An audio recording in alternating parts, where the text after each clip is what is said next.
예, 오늘 본문 우리 골로새서 우리 2장 11절부터 15절 말씀을 중심으로 그리스도의 할례 받으셨습니까? 라는 제목으로 함께 은혜를 나누기를 원합니다.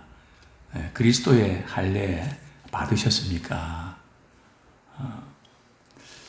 그리스도의 할례가 무엇인지 또 우리가 알아야 되죠. 하나님께서 아브라함에게 자신의 택한 백성의 표시로 우리 남자아이들, 우리 성기를, 표피를 잘라서 할례를 향하게 하셨습니다. 왜 하나님께서 아브라함에게 자기 택한 백성들에게 할례를 행하라고 하셨을까요? 그래서 우리가 늘 이렇게 신앙생활 할 때 꼭 기억해야 될 부분들은 신앙생활은 뭐를 해야 된다, 뭘 하지 말아야 된다. 어떤 규칙과 또 의무와 또 우리가 또 금해야 될 것, 분명히 이런 것이 있는데요. 그것보다 더 중요한 것은 왜 그렇게 해야 되는지, 왜 그렇게 하지 말아야 되는지, 그것을 알지 못한 채 해야 되니까, 시키니까 하고, 또 그냥 뭐 그렇게 강조 안 하니까 안 하고, 만약에 그렇게 한다면 그것은 종교 생활이 되고 맙니다. 그래서 많은 그리스도인들이 성경의 말씀의 그 의도와 의미를 깨닫지 못하고, 나 오늘 교회 갔는데, 나 오늘 예배 드렸는데, 나 뭐 몇 가지 봉사했는데, 오늘 할 거 다 한 거 아닌가? 뭐 그러면서 자꾸 신앙생활을 말이죠. 할 거 다 했다고 생각하고 다 한다고 생각합니다. 그것은 신앙에 ABC가 안 되는 사람이거든요. 신앙이 뭔지조차를 모르는 사람입니다. 서로 사랑하는 사람이 부모가 자식을 사랑하면서 제일 안 좋은 게 뭔가 하면 내가 너에게 이렇게까지 했는데 너는 어떻게 그럴 수가 있는가? 면박을 주고 막 그냥 공격을 하고 그런 경우 사실 부모님이 자식을 사랑하면서 헌신적으로 이렇게 애를 많이 쓰죠. 그러나 그 말만큼은 하면 안 됩니다. 딱 그 말을 하는 순간 그거 아시죠? 도로목이라는 거. 그게 잘하면서도 우리 자녀들이 얼마나 상처를 주는지 모릅니다. 우리 부모된 우리는 잘하고도 더 잘해주지 못해서 늘 안타까운 게 부모 마음 아닙니까? 그때 그런 마음이 전달될 때 우리 자녀가 변하거든요. 만약 그렇지 않고 그냥 그런 식으로 대하면 자녀들은 반발합니다. 어긋납니다. 우리 하나님의 심정은 어떠실까요? 우리 복음서에도 보면 나는 무익한 종입니다. 종은 주인이 뭐 시키는 거 다 하고 말이죠. 밥도 같이 겸상 못 하잖아요. 주인 뭐 이렇게 뒤치다거리 다 하고 그냥 제일 늦게 말이죠. 그냥 자기가 챙겨서 한쪽 구석에서 먹어야 되지 않습니까? 그러면서도 정말 대단하다 뭐 이렇게 누가 칭찬합니까? 그러면서도 나는 할 것을 한 것뿐이다. 저는 참 이렇게 이전에 우리 권사님들이 제가 목회할 때 한 40여 분 되셨는데 그분들이 참 잘하셨던 것 같아요. 저는 그분들이 늘 이렇게 사랑을 베풀고 특별히 목회자를 많이 사랑했거든요. 근데 그분들이 이렇게 목회자를 잘 섬기면서 늘 이렇게 안타까워했던 게 뭔가 하면 좀 더 잘해드리지 못했어요. 죄송합니다. 제가 볼 때는 최고로 잘해드린 건데 어떻게 저렇게 할 수 있을까 참 감동을 받는데 늘 그분들은 좀 더 잘하지 못해서 죄송합니다. 정말 하나님의 사랑을 우리 받은 우리들은 바로 그런 심정이 되어야 됩니다. 근데 이스라엘 백성들은 우리는 할례 받았으니까 우리는 택한 백성이야. 너희들은 형편없는 민족 아니야? 이방인 아니야? 그러면서 자신은 할례 받았다는 것을 특권으로 생각했습니다. 왜 하나님께서 아브라함을 통해서 이스라엘 백성들에게 할례를 행하라고 하셨는지 그 의도를 그들은 전혀 깨닫지 못했습니다. 그런데 왜 할례를 행하라고 하셨을까요? 우리 잘 아는 대로 할례는 언약 백성으로 구별되게 살라는 거거든요. 세상 사람들과 똑같이 살지 말고 이방인들처럼 그렇게 살지 말고 이렇게 구별되게 살아야 된다. 물론 이 할례를 이렇게 행하는 것은 의학적으로도 이유가 있습니다. 남자아이들 8일만 되면 할례 행하지 않았습니까? 그래서 지금 이스라엘 백성들, 이스라엘 그 여인들은 자궁암에 걸리는 일이 없다는 겁니다. 실제적으로. 어쨌든 의학적인 이유도 분명히 있습니다. 그러나 하나님께서 그 의학적인 이유로 할례를 행하라고 하셨을까요? 그것은 아니거든요. 좀 믿는 백성이면 세상 사람들이 추구하는 삶의 방식하고는 확실히 달라야 된다. 저는 아까 불렀던 찬양, 주 예수 내 맘에 들어와 계신 후, 참 좋아합니다. 두 가지 이유 때문에 좋아하는데요. 첫 번째 이유는 음악적인 이유입니다. 제가 찬송가 1장부터 끝장까지 몇 번 말이죠. 이렇게 쭉 전부 다 이렇게 듣고 또 모르는 곡 음배에서 이렇게 선별해서도 듣고 했는데 말이죠. 찬송가 전체 장수 가운데 음악적으로 말이죠. 악기와 모든 그걸 잘 동원돼서 최고의 작품. 왜냐하면 저는 어려서부터 이렇게 중고등학교 이후에 음악을 좋아해서요. 이렇게 클래식. 옛날에 우리 이제 디스크죠. 판을 질로 샀거든요. 그죠? 그 당시에도 몇십만 원 했습니다. 정말 음악을 좋아했습니다. 그런데 이 찬송가는 뭔가 말이죠. 이렇게 배경음악의 이런 부분들이 너무 아쉽다.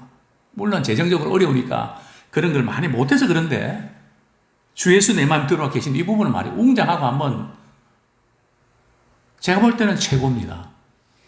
두 번째로 좋은 것은 말이죠. 찬양 그 가사. 주 예수 내 마음에 들어와 계신 후 변하여 새 사람 되고 주 예수 내 마음에 오심. 주 예수 내 마음에 오심. 그것이 말이죠. 너무너무 감격스럽고 한 번 주님이 내 마음에 오셨다고 끝나는 게 아니라 말이죠. 매 순간 매 순간 주님이 내 마음에 오셨다. 참 어떻게 보면 방방 뛰고 싶은, 그죠? 주님이 내 마음에 오셨다는 이 자체가 얼마나 감격스럽고 얼마나 참 기쁜 일인지 말로 다 할 수가 없다. 그 가사를 통해서 받는 은혜 때문에 좋아합니다. 어쨌든 이 할례의 이 의미를 이스라엘 백성들 깨달아야 되는데 이스라엘 백성들 뿐일까요? 예수님 오실 때 유대인들 그 안식일 날 예수님 병 고치신다고 말이죠. 어떻게 하면 잡아 죽이려고 왜 하지 말아야 될 거 그냥 골라서 하냐. 바리새인들은 늘 그렇게 예수님을 대했죠. 그런데 예수님 당시에 말이죠. 할례는 난지 며칠 만에 행한다고요? 8일 만에 행하거든요. 그런데 이렇게 아이가 태어났는데 딱 이렇게 난지 8일이 안식일입니다. 그런 경우에 할례를 했을까요? 안 했을까요?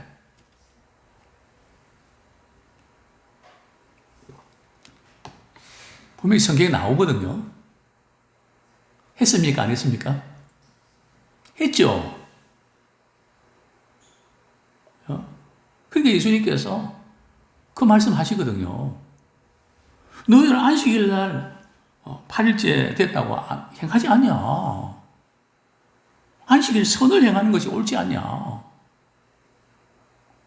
예수님께서 그쪽으로 자꾸 강조하신 것은 안식일의 의미가 뭔지 아냐. 안식일의 주인이 누군지 아냐. 왜 안식일을 지키라고 했는지 아냐? 너희들은 그런 거 모르면서 하나 다 지켰는데? 그냥 뭔가 이렇게 그저 의식으로 생각하고, 행사로 생각하고, 의무로 생각하고, 안식일의 진정한 의미를 깨닫지 못했다는 거죠. 그래서 예수님께서 참 그들을 이렇게 바라보시면서 안타까워 하셨죠. 예수님 오시기 전에도 많은 선지자들이 이 할례에 대해서 이스라엘 백성들을 굉장히 책망을 합니다. 특별히 우리 예레미야 4장 4절에 보면 예레미야 선지자는 말이죠. 너희의 마음의 가죽을 베라. 우리 한번 찾아볼까요? 예레미야 4장 4절.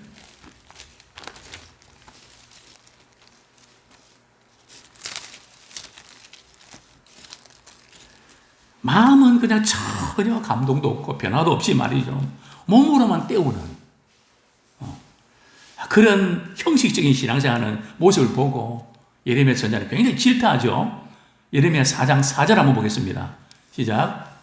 유다인과 예루살렘 주민들아, 너희는 스스로 할례를 행하여 너희 마음 가죽을 베고 나 여호와께 속하라. 그리하지 아니하면 너희 악행으로 말미암아 나의 분노가 불같이 일어나 사르리니 그것을 끌 자가 없으리라. 보면은 예레미야 4장 3절에 보면요, 너희 묵은 땅을 좀 갈아엎어라. 너희들이 지금 그 땅 문제다, 땅 문제. 그냥 묵은 땅 그 갈고 가시덤불 왜 그래 생각이나 마음이 세상에 빼앗겨 있냐? 말씀을 들을 때뿐이지 그냥 세상 염려, 걱정, 근심으로 가시 때문에 말이죠. 찔려서 씨가 자라지 못하는, 믿음의 뿌리를 내리지 못하는 그 가시덤불에 파종하지 마라. 신앙생활을 몇 년째 지금 그러고 있냐? 제발 마음에 가죽을 좀 베어버려라. 신앙생활은 마음에 이제 가죽을 이제 베는 건데요. 무슨 뜻입니까? 육신적인, 육체적인 할례에 끝이지 말고 마음의 변화, 즉 마음의 할례, 전인격적인 변화, 삶의 변화를 경험해야 된다는 거죠. 우리 신명기 30장 6절 모세도 이스라엘 백성들에게 참 강조하죠. 이제 자신은 가나안 땅에 들어가지 못하고 이스라엘 백성들만 들여보내면서 걱정이 이만저만이 아닙니다. 우리 신명기 30장 6절 한번 보겠습니다. 네, 같이 읽겠습니다. 시작. 내 하나님 여호와께서 내 마음과 내 자손의 마음에 할례를 베푸사 너로 마음을 다하며 뜻을 다하여 내 하나님 여호와를 사랑하게 하사 너로 생명을 얻게 하실 것이며. 바울이, 모세가 말이죠, 이스라엘 백성들 향해서 어떤 할례를 베풀어야 된다고요? 마음의 할례를 받아야 된다. 우리가 신앙생활 할 때에 신앙생활의 아주 기본이 뭔가 하면 우리 하나님이 나를 어떻게 사랑해 주셨는가, 그 사랑을 우리가 깨닫고 말이죠. 우리도 주님 사랑할 때에 마음과 뜻과 힘을 다해서 우리 주님을 사랑하는 마음으로 봉사하는 겁니다. 사랑하는 마음 없이 그냥 내가 일 안 하면 또 괜히 그냥 또 힘들고 이러니까 마음은 없지만 그냥 그래도 해야지, 가정의 평화를 위해서 마치 때우듯이 하는 게 아니라는 거죠. 정말 주님이 나를 이렇게 사랑해 주셨는데 나도 어떻게 주님을 사랑할까? 그냥 주님을 사랑할 마음을 표시하고 싶어서, 나타내고 싶어서 어쩔 줄 몰라 하는. 이제 그러다 보면 우리는 교회를 사랑하고 성도들을 사랑하고 영혼을 사랑하게 되죠. 왜냐하면 그 하나님의 사랑이 말이죠, 우리 속에 들어오면 막 사랑이 북받쳐갖고 말이죠, 표현하지 않고는 견딜 수 없거든요. 그게 몸으로 나타나고 우리의 삶으로 나타나는 겁니다. 우리가 마음의 할례를 받아야 됩니다. 근데 이스라엘 백성들은 그러지 못했거든요. 그냥 적당하게. 뭐 세상의 일들은 마음을 다해서 하지만 주님의 일들은 그냥 대충 그냥 마음을 다해서 올인하지 않는 그런 백성들 향해서 이제 경고하는데요. 사도행전 7장 51절. 이스라엘 백성들 그때만 그런 게 아니라 신약 시대에 와서도 이렇게 스데반이 말이죠. 유대인 종교 지도자를 향해서 이렇게 경고하죠. 사도행전 우리 앞부분 7장 51절. 같이 한번 읽겠습니다. 시작. 목이 곧고 마음과 귀에 할례를 받지 못한 사람들아, 너희도 너희 조상과 같이 항상 성령을 거스리는도다. 자, 어디에 할례를 받지 못했다고요? 마음의 할례를 받지 못하고 또 어디에요? 귀의 할례를 받지 못했다. 이게 무슨 뜻일까요? 말씀은 듣지만, 말씀은 읽지만 그 마음은 세상에 빼앗겨 있고요. 뭐 그런 거 있잖아요. 마음은 어디가 있다고요? 콩밭에가 있다. 그죠? 그냥. 그리고 또 이 귀에 할례 받지 못했다는 것은 말이에요. 말씀은 듣지만 진리의 그 말씀이 마음까지 파고들지 못한다는 거죠. 그리고 또 진리의 말씀 받으면 그렇게 살아야 되는데 살 마음 자체가 없다는 거예요. 말씀에 순종하는 것 자체가 힘드는 정도가 아니라 말씀대로 살고 싶은 마음이 없다는 거죠. 뭐 감 자체가 없다는 거죠. 사실 우리가 신앙생활 하는 것은 우리 하나님의 말씀을 우리가 듣고 참 그분의 사랑하는 분의 그 말씀이니까 그 말씀대로 내가 살아야지. 때로는 안 될 때도 많이 있지만 벌써 우리가 그 말씀에 이렇게 참 저는 지난날 돌아볼 때 참 부끄러운 날이 많습니다. 왜냐하면 제가 이렇게 가장 뜨거웠던 날은 청소년 때 같습니다. 그 목사님이 이렇게 말씀을 전하시면 그냥 월요일이 빨리 오기를 기다렸습니다. 우리 월요병이 있잖아요. 그죠? 추석병이 있잖아요. 야, 이제 내일부터 이제 또 직장 나가서 또 어떡하나. 뭐 그런. 그죠? 근데 저는 매 주일마다 월요일 기다렸어요. 왜요? 월요일부터 그 말씀대로 살고 싶어서 빨리 월요일이 오면 좋겠다. 월요일이요, 빨리 오라. 왜요? 그냥 말씀대로 살고 싶어서. 주님 사랑하는 부분을 삶 속에서 그냥 표현하고 싶어서.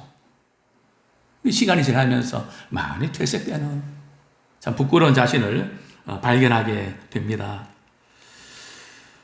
이제 봄으로 돌아오면 말이죠. 거짓 교사들은 골로새 교인들에게 말이죠. 너희들 예수 믿는다고 되는 게 아니라 할례도 받아야 되고 율법도 지켜야 구원받는다. 자, 그렇게 주장했는데요. 바울은 뭐라고 골로새 성도들에게 권면하나요? 우리 다시 골로새서 2장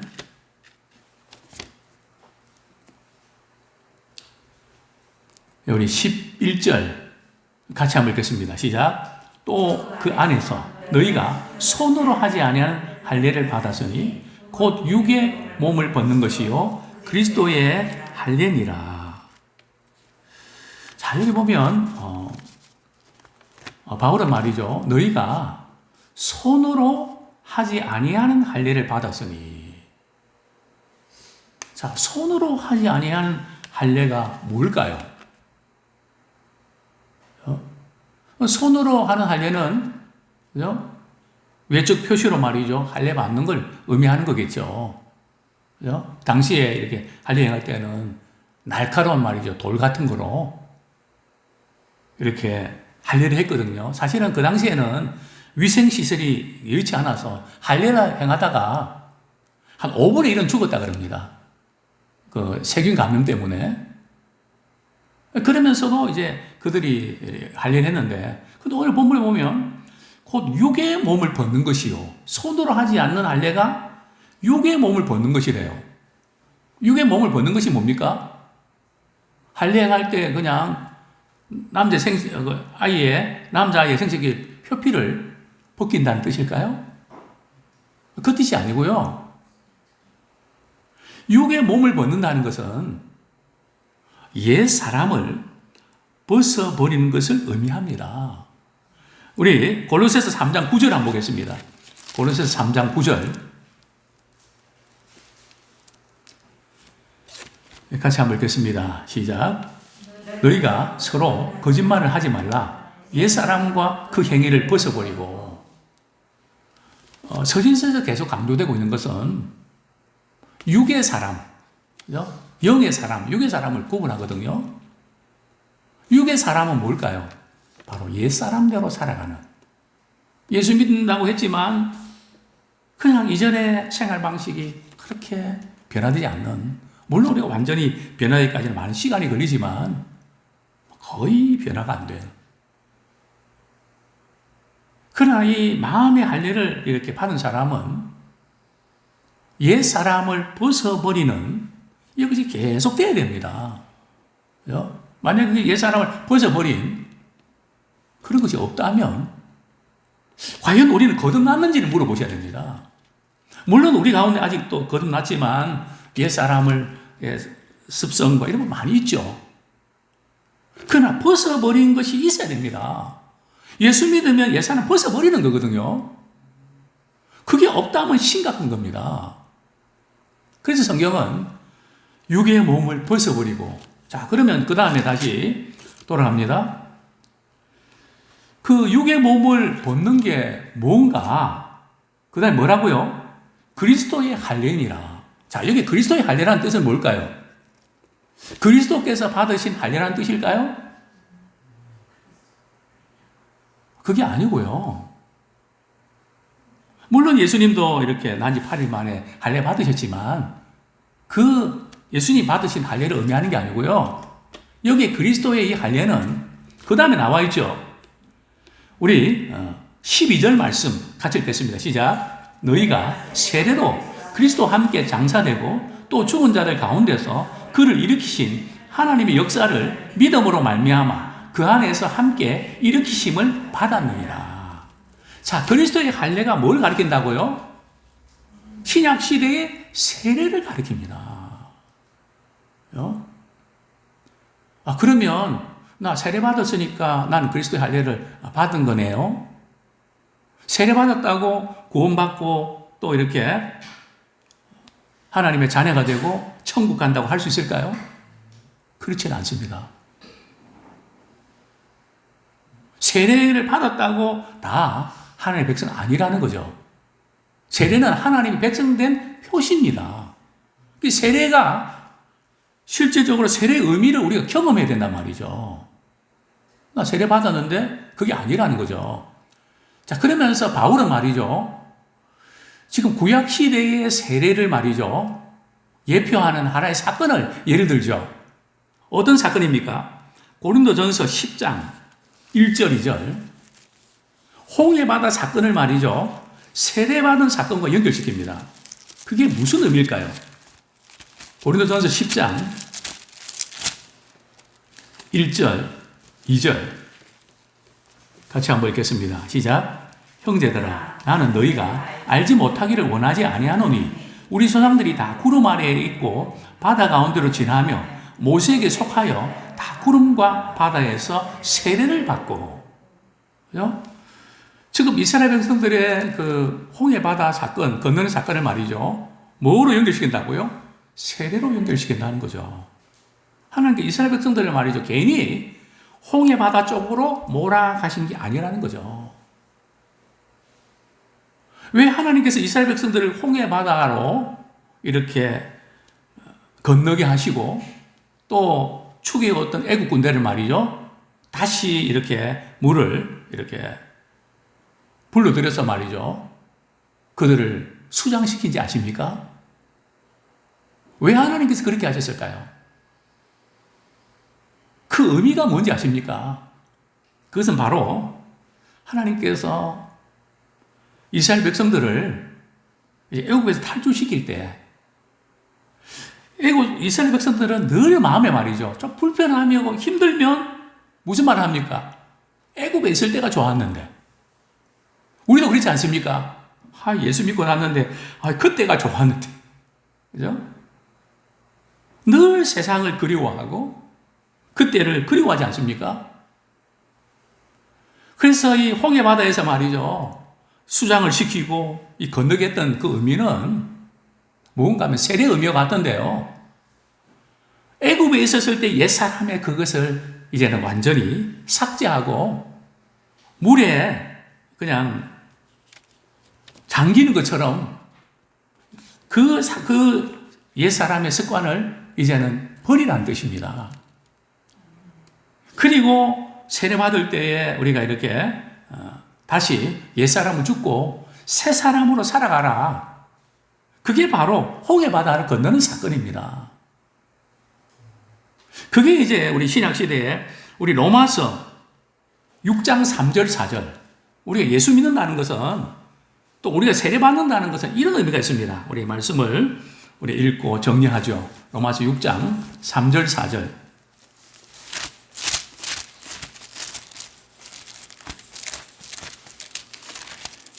같이 한번 읽겠습니다. 시작.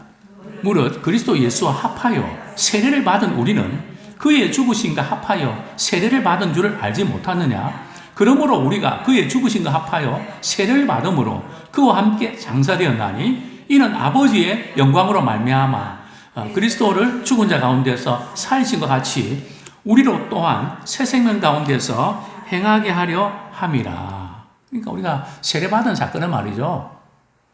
예수님이 우리의 죄를 위해서 십자가에 못 박혀서 죽으신 것처럼 우리 또한 예수님을 믿을 때 우리의 옛 사람은 그리스도와 함께 십자가에 못 박혀 죽었다는 겁니다.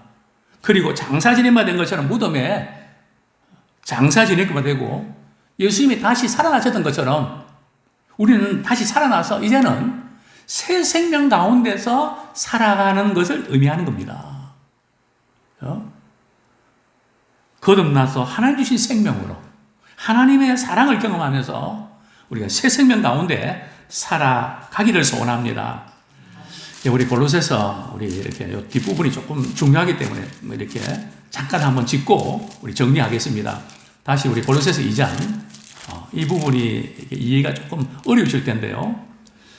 골로새서 2장 우리 12절 제가 읽어드립니다. 너희가 세례로 그리스도와 함께 장사되고 또 죽은 자들 가운데서 그를 일으키신 하나님의 역사를 믿음으로 말미암아 그 안에서 함께 일으키심을 받았느니라.